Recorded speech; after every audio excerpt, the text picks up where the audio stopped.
from Augusta. You're watching News 12 at 6 o'clock. Expect those sub-freezing lows to make a comeback overnight. We're on your side breaking down the impacts in just a moment. And we share a mother's message to other parents tonight after the sudden loss of her middle school student, Monty Rouse. He was a healthy child. And I never expected anything like this to happen. We'll have these stories and more in just a moment, but first let's get into this weekend forecast. And Riley, we're talking about dangerous lows along with some wind. That's never a good combination. Yeah, it's going to be a deadly combo, Richard. Definitely more on how long this cold air sticks around in just about 10 minutes. Riley, thanks very much. Nick Veland joining us live now over at Liberty Park in Grovetown. And Riley just mentioned that Arctic cold snap for the weekend. Give us an idea, Nick, how people are prepping for this cold weekend ahead.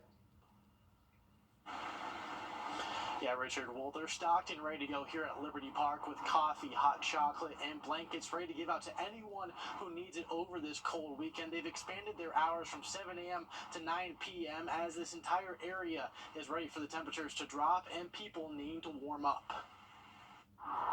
Warming centers' doors are open and quiet for now. But stovetops are making noise as warming shelters and other orgs prep for the low temps this weekend.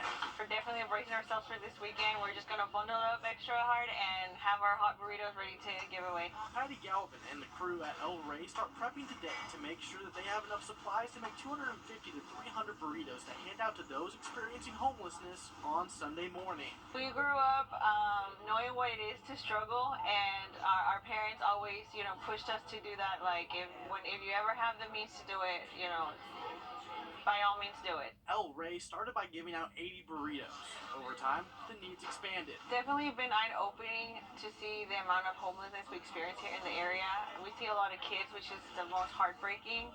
So I think if anybody can come out and help, definitely do so, because there's a big need for it. From downtown to Grovetown, there are those who need to warm up no matter their situation. Or no matter how big or small that population is, that we have resources for them that we can provide them to stay safe, to stay healthy, and to get out of the elements when they need to. And again, the hours here are 7 a.m. to 9 p.m. The Salvation Army in Aiken will also serve as a warming center once the temperature drops below 37 degrees for more than 2 hours. And for other locations and hours, we'll have more information on our website. Good to see so many people pitching in there. Nick Veland in Grovetown, thanks for the update. In some cases, these cold temps are low enough to freeze the pipes in your home. Our Hallie Turner talked to an expert who's out there helping homeowners as we speak. As the temperatures drop lower, the most common thing you'll hear is to make sure your faucets are dripping. But plumbers say this weekend it's time to ditch the drip and embrace the stream. With the stuff coming our way tonight and tomorrow night over the weekend, it's fixing to get pretty bad. I would definitely take all precautions. Precautions like running more than just cold water. Most of the busted pipes that we see are on the hot line. Most people don't realize that the hot water, when it's in the pipe and it just sits there, it turns cold. If you don't have the option to run both, plumber Matt Lever says, some of these newer faucets, you can't do hot and cold. You just kind of set it in the center and let it drip. It's not just a drip.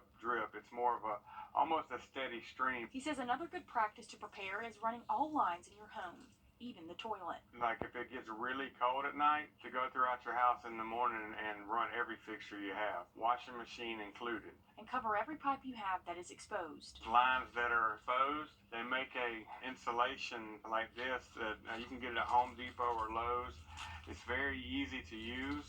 You can do most of this yourself. And if you have spigots on the outside, buy a cover like this. Anything outside you want to wrap, make sure that it's covered good. If you can't find one of those styrofoam covers, drip it or wrap it really good with something. Just don't want the wind and the cold just getting to it. In Augusta, Hallie Turner on your side. Some good advice right there. That plumber Hallie spoke with says he knows calls are going to be going up this weekend, and he is ready for it. In the last couple of hours, the Richmond County Sheriff's Office says they've been looking for 21-year-old Caleb White. Investigators say they want to question him about the disappearance of Demond Parrish. White is not considered a suspect in this case at this time. He does have an active felony warrant on file with the agency. Deputies say he's known to be in the areas of Augusta Avenue and East Telfair. He also goes by the name Honcho. Damon Parrish went missing January the 10th. The 31-year-old is a brother, a father, a hairstylist, and since his disappearance, family and friends have been searching in the areas near his last known location. Anyone with information concerning Parrish should call law enforcement, and you can remain anonymous. It's been a little more than 2 months now since a local student, Monty Roush Jr., passed away, and on November 1st, the Columbia Middle School student collapsed during a basketball game. His mother later learned Monty died from cardiac arrest. The CDC says 2,000 seemingly healthy people under the age of 25 in the U.S. die each year of sudden cardiac arrest. Sidney Hood sits down with his mother, who wants to share his story. He lived a short life, but he lived a full life because he made a major impact on so many people. Monty Rouse made the biggest impact on those closest to him. He loved his sisters very much. He loved his sisters. Monty loved everything in life, family, friends, and especially sports. He played sports all his life. And this was his first time playing sports at the middle school. He was so excited to make the basketball team. Wearing number 33, Monty played in his first middle school basketball game on November 1st. Well, he played first quarter. Then he went to go sit down. First quarter, I think, lasted about 6 minutes. Then minutes later, everything changed. Looked over, saw him laying down on the bleachers. So when the ambulance arrived, they checked him. At that point, that's when they knew that he had went into cardiac arrest and he was not breathing. Monty never made it back on the court. We thought we were gonna wake up. We were gonna send him to rehab and bring him home. Monty died 2 weeks before Christmas. Monty was a healthy child. He had no issues, so this can happen to anyone. I just want to prevent this from happening to other children. And she'll do so using Monty's name to keep him alive forever. Sidney Hood reporting there for us. Now, right now, Georgia law only mandates that high schools with interscholastic athletic programs have to have at least one functional AED on site at all times. Monty was at a middle school, and it's not clear at this point if that school was even equipped with that device. Riley. Well, we know the first alert in effect this weekend for some dangerous cold weather heading our way. We'll have that full forecast next. And are you ready to take a cold dip for a really good cause? We'll tell you how you can join a polar plunge next on News 12 at 6 o'clock. Time and temp. Rockets. I'll take the fight to them and make sure you get everything you deserve. Hey, quick heads up if you're heading on I-20 into South Carolina tonight. GDOT says expect a new traffic pattern on I-20 eastbound right there at exit 1. It starts at 10 tonight, and this is good news. The change is going to let traffic leaving the South Carolina Welcome Center access a new lane instead of having to detour up at Martintown Road to get back to I-20. But a larger commercial vehicle lot right there beside the Welcome Center, that's going to be closed for roughly a month. Right now, it's full of construction equipment, but some changes there along I-20 near exit 1 in South Carolina, Riley. And getting closer to look at this. We'll see highs in the 40s this weekend and then see highs back into the 70s by next Thursday. We're looking forward to that warm-up, but right now with temps in the teens, that's enough to freeze any small body of water. So the question is, are you brave enough to swim outside in this kind of weather? Will Vogue took a dip for a special event to raise money for the YMCA in Aiken. Swimming in an outdoor pool in January. It's fun. It's a good time. That's what Aiken County YMCA Aquatics Director J.P. Hammond says. And now he's inviting you to take a polar plunge in their pool. You know, it's something we've seen some other people do in the area, and I mean, some teams do it all the time. We've just never actually done one here. They're getting ready to host an event to help fund swim programs at the Y. This can go a long way in just helping us out and help provide for these kids. I think the people at home should see how it's done first. Hammond told me this on live TV. Let's do it. Gotta do it now, right? Yes, Will. Yeah! Get in there. So I got ready to take the plunge. Here we go. Yes, take off the... Come on. Oh, yes. Nope. Get me out of here. Get inside now. Oh, no! Will, are you okay? Yeah, I'm all right. I'm fine. That's cold. That looked a lot worse than it was. This experience was a good wake-up call. These pool rules aren't just for decoration. When it says there should be no running, there really shouldn't. Or you could end up like this. Wiped out, Wrdw, on your side.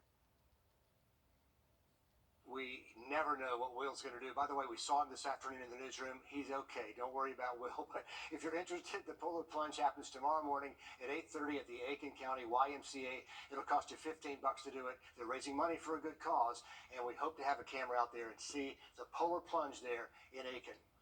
Midland Valley star running back Trayvon Dunbar taking his talents to the next level. It's college time. We're going to hear from Mr. 3000 next in sports after signing on the dotted line to play for West Virginia. On your sideline, sports brought to you by the Hawk Law Group.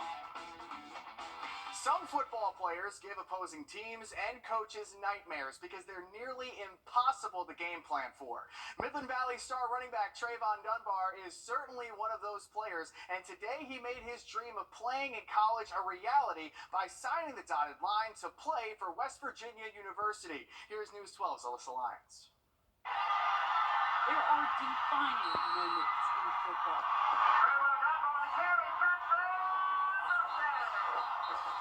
It's this moment he'll talk about today, but it's ones that made this moment possible that he'll talk about forever.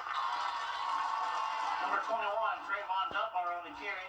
Because forever wasn't always possible. A knee injury shortened his junior season. It was just something that God had to put me through. I had to learn, like, you're not going to be in the light all the time. It was something he had to go through because it put something inside of him, and he always had that drive, but it seemed like it got stronger. Stronger ended with him becoming the second player in South Carolina to ever rush for over 3,000 yards in a single season. Trayvon Dunbar is probably going to be the best football player to ever play at Midland Valley. To me, the best football player I've ever been around in 14 years coaching. Best didn't come overnight. I took too long to get the ladder. He went and got tape and made his own ladder and would go in the backyard all day long doing drills by himself. Because a goal only begins with you. A lot of people not going to think you can do stuff, but in order for you to do it, you got to believe in yourself. Take me on to the place. Well, thank you, Alyssa, for helping us find out that there is absolutely nothing that Trayvon Dunbar can't do. Dunbar ran for over 300 yards and scored 8 touchdowns in his final game with the Mustangs. He is truly one of one, and I can't wait to see him ball out at West Virginia. The world of golf is mourning the loss of Masters champion Jack Burke Jr., who died today at the age of 100. Burke was the longest living Masters champion and impacted countless lives of golfers around the world. In 1956, Burke won the green jacket and the PGA championship in the same season. Here's an image from the first televised Masters back in 1956, where Bobby Jones was watching Kerry Middlecoff present Burke with that green jacket at Augusta National Golf Club. And another image from the 1950s with Burke in a bunker at Augusta National playing alongside Arnold Palmer. Pro golfers, including 3-time Masters champion Phil Mickelson, have shared their love and support for Burke and his family on social media. Phil sending out to the world that I'll always appreciate how giving of his time he was to anyone who wanted to learn and work and at the game of golf. Jack Burke Jr. is a member of the World Golf Hall of Fame, a World War II veteran, and was born and raised in Texas. And his name will live on here in Augusta. Dan, thank you. Do you love fresh local coffee? Destination Augusta creating the Augusta Coffee Trail. This is something new, and that's the map right there. You can scroll through and stop by 11 different locations in Georgia and South Carolina. The mobile passport is free. As you work your way through all the locations, you can earn rewards and prizes, and some coffee shops will offer a discount as well. We stopped by Trellis Coffee and Edgar's today. They're both on the list, by the way. And again, this is completely free. You don't have to download any app. Just visit wrdw.com and you will find the link. Habitat for Humanity is known for building affordable housing in local communities. So what about their impact here in Augusta? I just sat down with Bernadette Fortune, the Augusta Habitat CEO, and here's a preview of this week's one-on-one. Our mission is to build homes, community, and hope. So we're building the homes. This is our reach out to our community to be a face right there on Washington Road that can help people. And if we do those two right, we figure the hope comes with it. You can watch this full interview Sunday morning at 6 a.m. right here on News 12. And then online after that, just click the one-on-one tab. Well, if you are not a fan of the cold weather this weekend, good news is it does warm up next week. We could actually see highs in the 70s by next Thursday. Now look at that 7-day forecast just after break. The most prescribed biologic for asthma. Choose the 2024 Acura MDX, the SUV that has more. At Jim Hudson Acura on Washington Road. Get more seating, more standard options, and more performance for just $579 a month for a new MDX at Jim Hudson Acura, the name that delivers more customer satisfaction before, during, and after the sale. Drive a new MDX for just $579 a month with more luxury, safety, and technology at Jim Hudson Acura. Experience it once, and you'll never forget it. On this Friday night, a dangerous hoax targeting government officials, even the White House, swatting, and the fear these scams will turn deadly. On this Friday night, a dangerous hoax targeting government officials, even the White House. We look at the scary trend of swatting and the fear these scams will turn deadly. Those headlines and more tonight on the CBS Evening News. Well, if you are heading out for your Friday night, bundle up. It is going to be very cold this evening. By tomorrow morning, we're expecting our actual temps to be at least into the mid-20s. It's likely going to feel much colder, though, with a good steady wind heading into tonight. Throughout the day Saturday, high temps will only top out near 40 degrees. And then Sunday morning, it's going to be even colder. Right now, we're looking at Sunday low temperatures to be below 20 degrees, and that's when we do have to worry about some pipe concerns. So that's going to be possible Saturday night into Sunday morning, then potentially again Sunday night into Monday morning. So 2 nights in a row, we may need to let those faucets drip. Next week, though, you can see big changes heading our way. Low temps close to 60 degrees by next Thursday and Friday. So definitely a big pattern change heading our way. Big dip in our jet stream just bringing us these cool temps all the way through the weekend. That does start to move east heading into next week. Seeing highs back into the 50s Monday and then closer to the 60s Tuesday. And then we are seeing those highs near 70 degrees as we close out next week. Now, with the warmer weather next week, it's also bringing back the chance maybe for some thunderstorms. So we are going to enjoy dry, cold conditions through the weekend. Next week, warmer and wetter. Our next live update comes at 7 o'clock over on 26 News. We're back here tonight at 11 o'clock. Hope to see you then.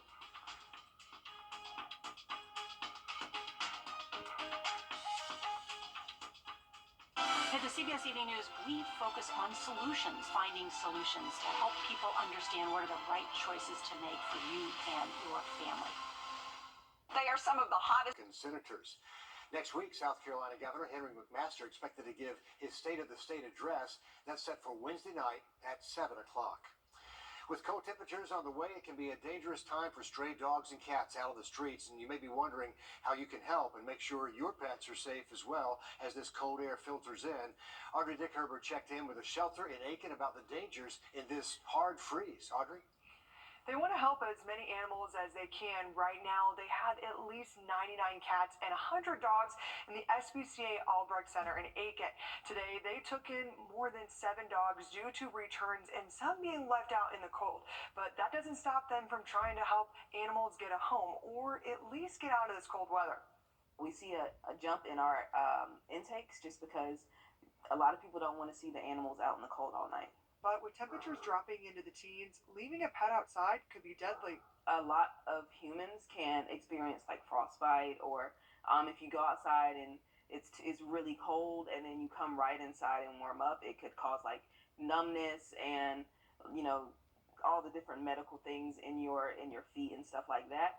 Animals experience a lot of the same thing. They recommend calling a local shelter if you see an animal that needs help. We get a lot of calls about dogs out, stray dogs that are usually the neighborhood dogs, but it's too cold for them to be outside, or even cats. And there are laws about leaving animals outside in the cold.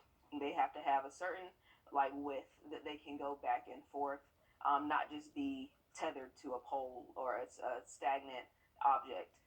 They also can't be outside under, I believe, around 30 or 40 degrees. And it's getting to be that way these days.